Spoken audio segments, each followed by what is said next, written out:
Summer வந்தாச்சு. What's your plan for this holiday? எங்க கிட்ட விட்டுருங்க, நாங்க பாத்துக்கிறோம். VGT Holidays. GT Holidays, South India's #1 travel brand. Ishari கணேசை பொறுத்தவருக்கு ரொம்ப ஒரு மனிதாபிமானம் உள்ள ஒரு நபர். அதாவது அவருடைய கல்வி நிறுவனங்கள்ல நடிகர் சங்கத்தில் நலிந்த கலைஞர்களுடைய பிள்ளைகளுக்கு வந்து ஒரு வருஷத்துக்கு 100 to 200 பேருக்கு ஃப்ரீ சீட் கொடுத்து படிக்க வைக்கிறார். இதை தொடர்ந்து பண்ணிட்டு இருக்காரு.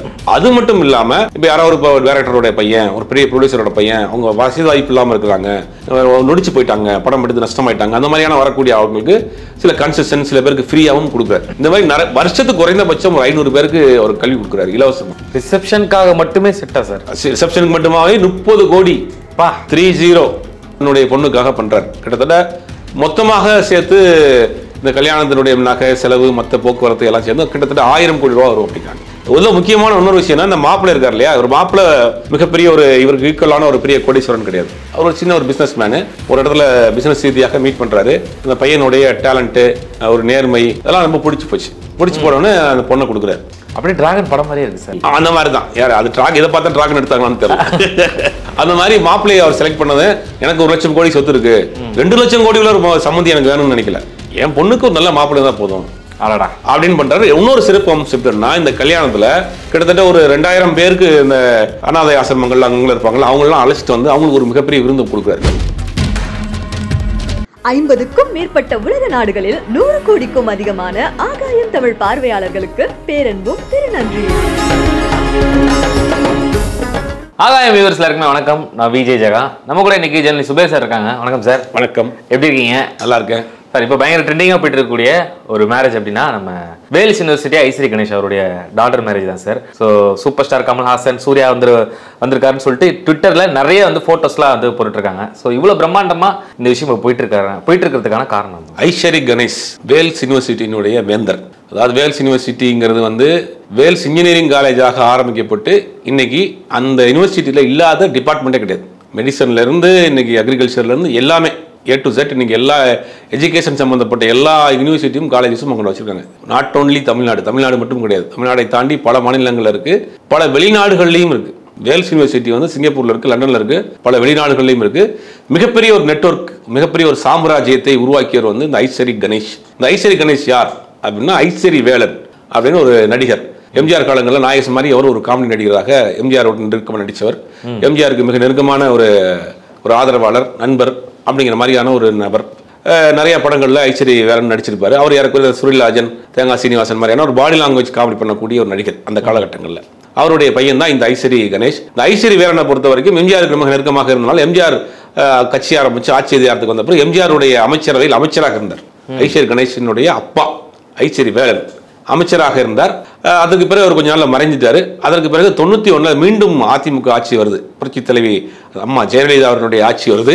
அந்த ஆட்சியில் வந்து என்ன பண்றாருன்னா, ஐஸ்வரி கணேஷ் அப்பதான் காலேஜ் முடிச்சிருக்காரு. பச்சைபாஸ் காலேஜில் இவர் எல்கே சுதீஷ் இருக்கார் இல்லையா, விஜயகாந்தனுடைய மச்சான், அவங்கலாம் கிளாஸ்மேட்ஸ், ரொம்ப க்ளோஸ் ஃப்ரெண்ட்ஸ், கிளாஸ்மேட்ஸ்.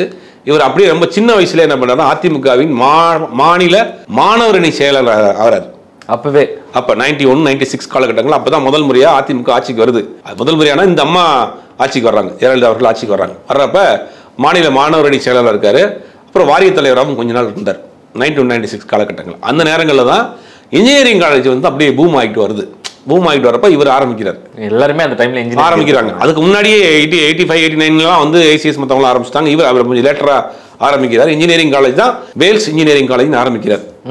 அதுல தொடங்கப்பட்டது முழுவதுமாக அரசியலுக்கு முழுகு போட்டுட்டு முழு நேர அரசியல் கல்வி தந்தையா, கல்வியாளரா, வேந்தராக ஆயிட்டார். இன்னைக்கு அவருடைய மொத்த யூனிவர்சிட்டிக்கும் அவர் தான் வந்து வேந்தர், கவர்னரா இருக்கிறார். இந்தியாவை தமிழ்நாட்டை தாண்டி வேற மாநிலங்களில் வேற நாடுகள்லையும் இன்னைக்கு மிகப்பெரிய அளவில் ஒரு கல்வி சேவை செஞ்சுக்கிட்டு இருக்கு. நிறைய மாணவர்கள் இன்னைக்கு அங்கே அவருங்க படிச்சு இன்னைக்கு உலக நாடுகள் பூரா போயிட்டு இருக்கிறாங்க. சொன்ன மாதிரி எல்லா இல்லாத டிபார்ட்மெண்ட்டே கிடையாது. கிட்டத்தட்ட ஸ்டாஃப்ஸ் மட்டும் 8000 பேர் இருக்கிறாங்க. கிட்டத்தட்ட ஸ்டாஃப் 8000 பேர் இருக்கிறாங்க. லட்சக்கணக்கான மாணவர்கள், மாணவிகள் அங்கே படிச்சுட்டு இருக்காங்க. அப்படி ஒரு பிரம்மாண்டமான ஒரு சாம்ராஜ்யத்தை உருவாக்கியவர் ஐஸ்வரி கணேஷ்.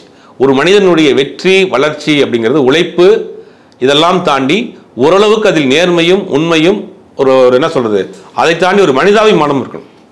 நீங்க வெற்றி பெற்ற எல்லாரையும் பார்த்தீங்கன்னா திடீர்னு சம்பாரிச்சிட்டான், திடீர்னு கோடீஸ்வரமா ஆயிட்டா அப்படிம்பாங்க. அவனுக்குள்ள ஒரு உண்மை இருக்கும், ஓரளவுக்காவது ஒரு மனிதாபிமானம் இருக்கும். அந்த இருந்தால் தான் ஓரளவுக்கு வெற்றி பெற முடியும். அது மாதிரி இந்த ஐஸ்வரி கணேசை பொறுத்தவருக்கு ரொம்ப ஒரு மனிதாபிமானம் உள்ள ஒரு நபர். அதாவது அவருடைய கல்வி நிறுவனங்களில் நடிகர் சங்கத்தில் நலிந்த கலைஞர்களுடைய பிள்ளைகளுக்கு வந்து ஒரு வருஷத்துக்கு 100 to 200 பேருக்கு ஃப்ரீ சீட் கொடுத்து படிக்க வைக்கிறார். பெரிய விஷயம் சார். இதை தொடர்ந்து பண்ணிட்டு இருக்காரு. அது மட்டும் இல்லாமல் இப்போ யாராவது இப்போ டைரக்டரோட பையன், ஒரு பெரிய ப்ரொடியூசரோட பையன், அவங்க வசதி வாய்ப்பு இல்லாமல் இருக்கிறாங்க, நொடிச்சு போயிட்டாங்க, படம் எடுத்து நஷ்டமாயிட்டாங்க, அந்த மாதிரியான வரக்கூடிய அவங்களுக்கு சில கன்செஷன், சில பேருக்கு ஃப்ரீயாகவும் கொடுக்குறாரு. இந்த மாதிரி வருஷத்துக்கு குறைந்தபட்சம் ஒரு 500 பேருக்கு அவர் கல்வி கொடுக்குறாரு இலவசமாக. அவரோட யூனிவர்சிட்டியில் குறைந்த கட்டணம் வாங்கிக்கிறாங்க, சில பேருக்கு ஃப்ரீயாக பண்ணுறாங்க. அவங்களோட சுச்சுவேஷனை பொறுத்து எப்படியாவது கல்வி கற்றுக்குங்க அப்படின்னு. ஏன்னா இவருடைய அப்பா வந்து ஒரு அமைச்சராக இருந்தார், பெரிய நடிகராக இருந்தாலும் கூட இவர் அடிப்படையிலிருந்து தான் வந்திருக்கார். இவருடைய லைஃப் ஸ்டைல் அந்த காலங்கள்லாம் பெருசாக பாட மாளிகையெல்லாம் கிடையாது. இவர் அடிப்படையிலிருந்து தான் வர்றார். தனியாக ஒரு விஷயத்தையும் உருவாக்கி பச்சைப்பாஸ் காலேஜில் படித்து உருவாக்கி பெரிய லெவலில் வரதுனால அந்த கஷ்டங்கள் தெரியும், கல்வியினுடைய அருமை தெரியும். எப்படியாவது தமிழ்நாட்டு பிள்ளைகள் எங்கிட்ட படிச்சுங்கப்பா, படிச்சு உங்கள் வாழ்க்கையை உருவாக்கிங்கன்னு அந்த ஒரு தாட் இருக்கு அவர்கிட்ட. அந்த ஒரு மனசு இருக்க போய் தான் இன்னைக்கு இவ்வளோ பெரிய சாம்ராஜ்யத்தை அவரால் உருவாக்க முடிஞ்சிச்சு. அவருடைய மகளுடைய திருமணம் தான் இந்த திருமணம். நேற்று சங்கீத் ஃபங்க்ஷன், இன்னைக்கு வந்து திருமணம் ஆர்கே கன்வென்ஷன் சென்டரில் நடந்திருக்கு. தமிழ்நாட்டில் இருக்கக்கூடிய முக்கியமான திரைப்பிரபலங்கள், அரசியல் கட்சி தலைவர்கள், மேக்சிமம் எல்லா அரசியல் கட்சி தலைவர்களும் வந்துட்டாங்க. நாளைக்கு என்ன பண்ணுறாங்கன்னா, சென்னை ஈசிஆர் ரோட்டில் இருக்கக்கூடிய பிரார்த்தனா டிரைவின் தியேட்டர்னு ஒன்று இருந்துச்சு. காரில் உட்காந்துக்கிட்டே படம் பார்க்குற ஒரு தியேட்டர் இருந்துச்சு. சிவாஜி தீபாஸ் படத்தில் வரும் பார்த்தீங்கன்னா அந்த தியேட்டர் ஈசிஆரில் இருந்துச்சு. ஈஞ்சம்பாக்கத்தில் பிரார்த்தனா டிரைவின் ஈவினிங் மட்டும் அந்த தியேட்டர் ஓப்பன் ஆகும். அப்படியே காரில் போய் உட்காந்துட்டு ஹோட்டல் இருக்கும் சைடில் ஆர்டர் பண்ணிவிட்டு கதவை திறந்து உட்காந்துட்டு படம் பார்க்கலாம். அந்த மாதிரி ஒரு தியேட்டர், டிரைவின் தியேட்டர் சென்னையில் ஒரே ஒரு டிரைவின் தியேட்டர் தான் இருந்துச்சு. அந்த தியேட்டர் கொஞ்சம் இப்போ இடிச்சிட்டாங்க. அந்த இடத்துல கிட்டத்தட்ட 30 கோடி ரூபாய்க்கு செட்டு போட்டிருக்கார். நாளைக்கு ரிசப்ஷனுக்காக மட்டுமே செட்டா சார்? ரிசப்ஷனுக்கு மட்டுமாவே 30 கோடி 30 கோடியில் பிரம்மாண்டமான செட் ஒர்க்கு கிட்டத்தட்ட ஒரு 2 மாசமா ஆர்ட் டைரக்டர் வச்சு பண்ணிட்டு இருக்கிறாங்க. நாளைக்கு அதில் தான் ரிசப்ஷன் நடக்க போகுது. குறைந்தபட்சம் 50,000 பேருக்கு வேர்ல்டில் இருக்கக்கூடிய முக்கியமான உணவுகள்லாம் அங்கே தயாராகிட்டு இருக்கு. தமிழ்நாட்டு உணவுகள் கிடையாது, உலகத்தினுடைய டாப் 10 உணவுகள் எல்லாமே அங்கே தயாராகுது. நிறைய செஃப் வந்து நீங்கள் அந்த வேலைகளில் பண்ணிட்டு இருக்காங்க. அவருடைய ஸ்டாஃப் மட்டுமே கிட்டத்தட்ட 8,000 பேர் அவருடைய ஸ்டாஃப் மட்டும் இருக்காங்க. அப்புறம் ஸ்டூடெண்ட்டு, பேரண்ட்டு, அவருடைய வெல்விஷர்ஸு, ஒரு ஃப்ரெண்டு, இவருடைய சினிமா ஆட்கள், எஜுகேஷன் சம்மந்தப்பட்ட ஆட்கள், அரசியல் பிரமுகர்கள் அப்படின்னு நாளைக்கு கிட்டத்தட்ட ஒரு 50,000 பேர் ஈசிஆரில் திரளுவதற்கு தயாராகிட்டு இருக்கு. அந்த ஈசிஆருடைய அந்த பிரார்த்தனா தியேட்டரில் நடக்கக்கூடாது.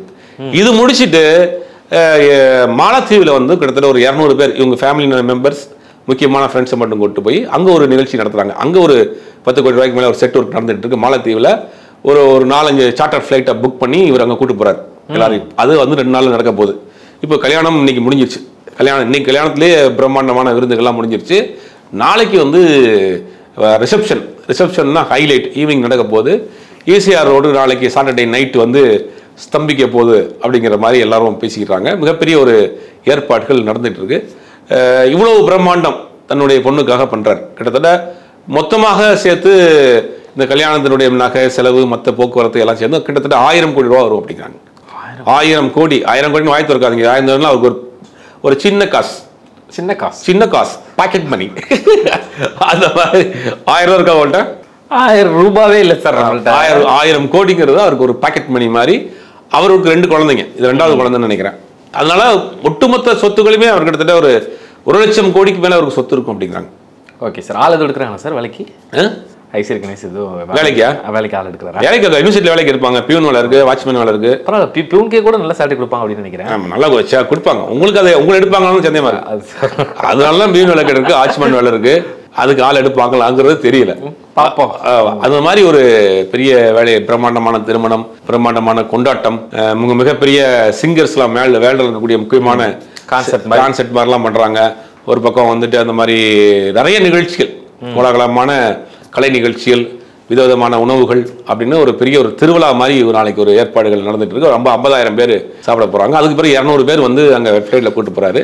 இவரை ஐஸ்வரி கணேஷை பொறுத்த வரைக்கும் ஒரு நடிகருடைய பையன், ஒரு அரசியல்வாதியுடைய பையனாக இருந்தாலும் அவர் முழுவதுமாக அவருடைய யூனிவர்சிட்டி தான் பார்க்குறாரு. இருந்தாலும் கூட தான் அப்பா இருந்த ஒரு இண்டஸ்ட்ரி அது வந்து அதில் நம்ம விட்டுறக்கூடாது, அது ஒரு டச் வச்சுக்கிட்டே இருக்கணும் அப்படிங்கிறதுக்காக படங்கம் ஆரம்பிக்கிறார்.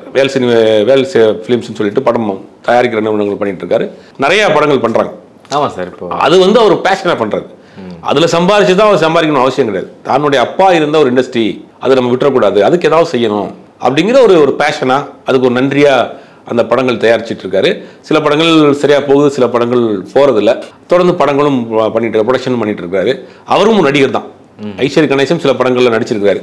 அப்புறம் காமெடி பண்ணுவார், நிறையா காமெடி ரோல்லாம் பண்ணிட்டு இருந்தார். அதுக்கு பிறகு கொஞ்ச நாள் வேந்தரா, அவரே கூட ஒரு இன்ட்ரெஸ்ட் இருந்தார். வேந்தரானதுக்கு பிறகு எல்லாரும் நடிக்காதீங்க காமெடி ரோல்லாம், இத்தனை காலேஜோடைய சேர்மன் நீங்கள் அப்படின்னு சொன்னாங்க சில இன்வெஸ்டர்ஸ் அண்ட் ஃப்ரெண்ட்ஸ் எல்லாம். அதனால இப்போ நடிக்கிறது இல்லை, ஒன்லி ப்ரொடக்ஷன் மட்டும் தான் பார்க்குறேன்னு போயிட்டு இருக்கு. இந்த திருமணம் தான் இப்போ ஒரு பிரம்மாண்டமான திருமணம். இவர் யார் அப்படின்னா, இந்த தயாரிப்பாளர் ராஜன் இருக்கார் இல்லையா, தயாரிப்பாளர் ராஜன் வந்து யாருன்னா, தயாரிப்பாளர் ராஜனுடைய மனைவி வந்து ஐஸ்வரி கணேசனுடைய அக்கா. ஐஸ்வரி கணேசனுடைய சொந்த அக்கா தான் தயாரிப்பாளர் ராஜன் திருமணம் பண்ணியிருக்காரு. அப்போ இவங்க எல்லாமே ஒரு ஃபேமிலி, குடும்ப உறவுகள் எல்லாம் சேர்ந்து நீங்கள் ஒரு பிரம்மாண்டமான ஒரு திருமணம் நடந்திருக்கு சார். இப்போ இதில் அவருடைய இந்த சினிமா டச்சுன்னு பார்க்குறப்போ நிறைய யங் டைரக்டர்ஸ்க்கு வந்து வாய்ப்புகள் கொடுத்துட்டு இருக்காரு அப்படின்றது பார்க்கும்போதே தெரியுது சார். அந்த விஷயம் பற்றி சொல்லுங்க. அதான் சொன்னேன், அவங்க அப்பா இருந்த ஒரு இண்டஸ்ட்ரி, இதுலேருந்து நம்ம பணம் சம்பாதிக்கிறது கூட பெருசிட்டு. ஆனால் சினிமாலேருந்து வர காசை காட்டணும், அவருக்கு மிகப்பெரிய ஒரு கல்வி நிறுவனங்கள் வச்சிருக்காரு. அப்போ அது ஒரு பெரிய வருமானம் கிடையாது. அப்போ இந்த சினிமாவில் அது ஒரு பேஷன். நம்ம அப்பா இருந்தார், அதுக்கு ஒரு நன்றி கடனை நம்ம ஏதாவது செய்யணும். அவள் புது டேலண்ட்டை வந்து உருவாக்கணும் அப்படின்னு நினைக்கிறாரு. பிரதீப் ரங்கநாதனை வந்து ஒரு பையன், சின்ன பையன் ஒல்லியா போய் ஒரு கதை சொல்கிறான், யார்ட்டையும் ஒர்க் பண்ணல, ஒரு ஷார்ட் ஃபிலிம் எடுத்துகிட்டு போய் இந்த படம் காமிங்கன்னு சொல்கிறான். உடனே ஒத்துக்கிட்டு அந்த படத்தை அக்செப்ட் பண்ணிக்கிட்டு படம் வாய்ப்பு கொடுக்குறாருல. கண்டிப்பாக கோமாளின்னு ஒரு படம் கொடுக்குறாரு. அப்போ அந்த கதையை தேர்ந்தெடுக்கக்கூடிய நாலேஜும் இருக்குது அவருக்கு. அதே நேரங்களில் புதுசாக அவரோட டேலண்ட்டையும் அவர் என்கரேஜ் பண்ணணும் அப்படிங்கிற ஒரு ஆசையும் இருக்குது. இப்போ பார்த்தீங்கன்னா விஜய் சேத்து வச்சு படம் பண்ணுறாரு. விஜய் சேத்து வந்து நம்பிக்கை தான். புது டேலண்ட்டு இவங்க ஏதாவது பண்ணுவாங்க, இவங்களுக்கு நம்ம பக்க படமாக இருக்கணும், ஒரு புது டேலண்ட் உள்ளே வரணும் சினிமாக்குள்ளே அப்படிங்கிற ஒரு ஆசை இருக்குது. அதனால என்ன பண்ணுறாருன்னா, அவர் நினைச்சாருன்னு யாராலும் டேட் கொடுப்பாங்க. ரஜினிகாந்த் கொடுப்பார், கமல்ஹாசன் கொடுப்பார், விஜய் கொடுப்பார், அஜித் கொடுப்பார், பெரிய படங்கள் பண்ணுறதுக்கும் முயற்சி பண்ணுறாங்க, உடனே கிடைக்கும். இருந்தாலும் கூட ஒரு புதுமுகங்களை வைத்து ரிஸ்க் தானே அது எடுக்கிறார். ஏன் ரிஸ்க் எடுக்கிறாருன்னா, ஒரு இண்டஸ்ட்ரிக்குள்ளே ஒரு புது டேலண்ட் உள்ளே வரட்டும், நம்மளால் வரட்டும், அது நமக்கு ஒரு நம்ம சினிமாவுக்கு செய்யக்கூடிய ஒரு நல்ல விஷயமா இருக்குன்னு பார்க்குறேன். அதனால புது புது ஆட்களை தேடி தேர்ந்தெடுக்கிறார். சார் ப்ரொடியூசராக சினிமாவில் நிறைய விஷயங்கள் வந்து அதான் நீங்கள் சொல்கிற மாதிரி பெரிய பெரிய ஹீரோ வச்சு மட்டுமே அவர் பண்ணியிருக்கலாம். இருந்தாலும் அந்த யங் டேலண்ட்ஸை வந்து கொண்டு வரணும் அப்படின்றதுல அவருடைய பங்கு ரீசெண்ட் டைம்ஸில் அதிகமாக இருக்குது அப்படின்னு சொல்லிட்டு இருக்காங்க. ஆமாம், பிரதீப் ரங்கநாதராக இருக்கட்டும், இந்த விஜய் சேத்துவா இருக்கட்டும், இன்னும் நிறைய ஹீரோஸ் கூட புது ஹீரோ கூட கதை கேட்குறாரு. அதுக்கு ஒரு டைம் ஒதுக்குறாரு. அது உண்மையிலே பெரிய விஷயம். இத்தனை காலேஜினுடைய சேர்மனு சினிமா கதை கேட்கறதுக்காக நேரம் ஒதுக்கி கதை கேட்குறாருல, அதுவே ஒரு பெரிய விஷயம். கண்டிப்பாக அந்த டயத்தை அவர் ஒதுக்கு, அவர் இந்த மாதிரியான பெரிய ஆட்களுக்கு டைம் ஒதுக்குறதே பெரிய வேலை. அதுவே ஒரு பெரிய டைம் ஒதுக்குறதே அவங்களுக்கு பெரிய டைம். ஏன்னா அவ்வளோ ஸ்டாஃப் இருக்கிறாங்க, அவ்வளோ காலேஜில் அவ்வளோ பிரச்சனை இருக்கும், காலேஜில் அவ்வளோ அட்மிஷன் இருக்கும், பெரிய பெரிய இடங்கள்லேருந்து காலேஜ் சீட்டுக்காக ப்ரெஷர் வரும். கண்டிப்பாக ஒரு காலேஜ் வச்சு நடத்துறவங்களுக்கு சாதாரண விஷயம் கிடையாது. பார்த்தீங்கன்னா திடீர்னு ஒரு முக்கியமான ஒரு நம்ம விவிஐ பார்ப்பாரு, எங்கள் கட்சிக்காரன் பையனுக்கு ஒரு சீட் கொடுக்கம்பாங்க, ஒரு பெரிய போலீஸ் ஆஃபீஸராக இருப்பார், ஒரு பெரிய ஜட்ஜஸாக இருப்பாங்க, தெரிஞ்ச பசங்களுக்கு சீட் வேணும். இத்தனையும் சமாளிக்கணும். இத்தனை பிரச்சனைகளுக்கு நடுவில் கூட உட்காந்து ஒரு சினிமா படத்தினுடைய கதை கேட்குறாருல்ல, அதுவே பெரிய விஷயம். அவர் கதை சூஸ் பண்ணுறதுமே ஒரு மாதிரி எல்லாமே சூப்பர் கதையாக இருக்கும் சார். இப்போ ஆர்ஜே பாலாஜி வச்சு எல்கேஜி படம் அப்படின்னு நினைக்கிறேன். ஸோ அந்த படத்தோட கதையாக இருக்கட்டும், ஸோ ஒன்றுமே சூஸ் பண்ணுறது சின்ன பட்ஜெட்டாக இருந்தாலுமே கதை வந்து நல்ல கதையாக சூஸ் பண்ணுறது அவரோட அந்த எல்கேஜி படம் சொன்ன பிறகு எல்கேஜி படத்தினுடைய டைரக்டர் யாருன்னா கே ராஜன் இருக்காருல்ல, அவருடைய பையன். அது இவருக்கு யாருன்னா அக்கா பையன், சொந்த அக்கா பையன். அப்புறம் அக்கா இன்னொரு தங்கச்சி பையன் அக்கா பையன் வச்சு ஒரு படம் எடுத்தார். அந்த படம் கூட சரியா போல. அந்த மாதிரி குடும்ப உறவுகளுக்கும் நிறைய செய்கிறார். நிறைய அந்த கேராஜனுங்களும் அவர் தான் நிறையா ஹெல்ப் பண்ணுறாரு. இப்போ பலமாக இருக்கிறாரு. அதாவது நண்பர்கள், பெரிய நண்பர்கள் கூட்டமாக இருக்குது. எல்கே சுதீஷ், ஏற்கனவே சொன்ன எல்கே சுதீஷ் விஜயகாந்தோடைய மச்சான், அவர் வந்து இவருடைய கிளாஸ்மேட்.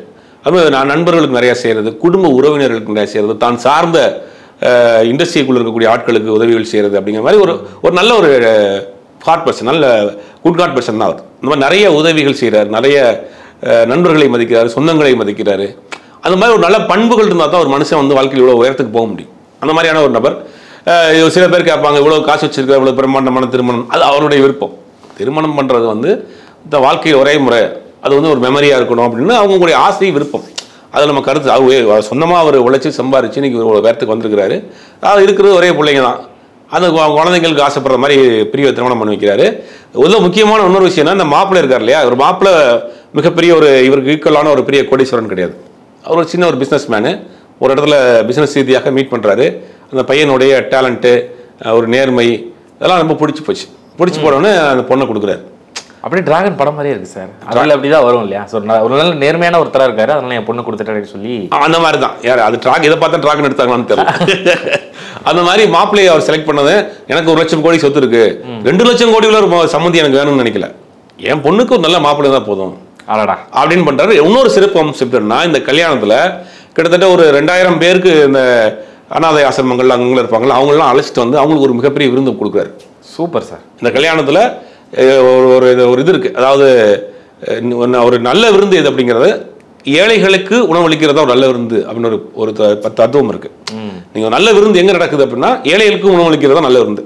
அப்ப இவர் என்ன பண்றாருன்னா, இந்த மாதிரி முதியோர் இல்லங்கள் இருக்கக்கூடியவர்கள் அனாதை இல்லங்கள் இருக்கக்கூடியவர்கள்லாம் அழைச்சிட்டு வந்து ஒரு 2000 பேருக்கு அவங்களுக்கு சாப்பாடு போடுறாரு. நல்ல விதமான சாப்பாடு போட்டு கொண்டு போய் அவங்களே வந்து மகிழ்வித்து கொடுக்கக்கூடிய வேலையும், இந்த நல்ல நாளில் அவங்களும் சந்தோஷமா இருக்கணும், அவங்களுக்கு நல்ல உணவு கொடுக்கணும் அப்படின்ற ஒரு பெரிய தாட்டு வச்சிருக்காரு. நிறைய பேருக்கு இந்த கல்யாணங்களுக்கு நிறைய கிஃப்டே ஏகப்பட்ட கிஃப்ட் ரெடி பண்ணி வச்சிருக்காங்க. சர்ப்ரைஸ் கிஃப்ட்லாம் நிறைய இருக்கு.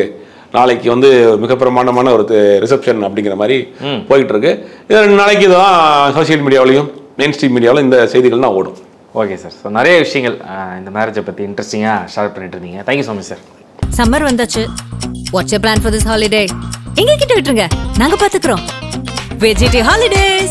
GT Holidays, South India's #1 travel brand.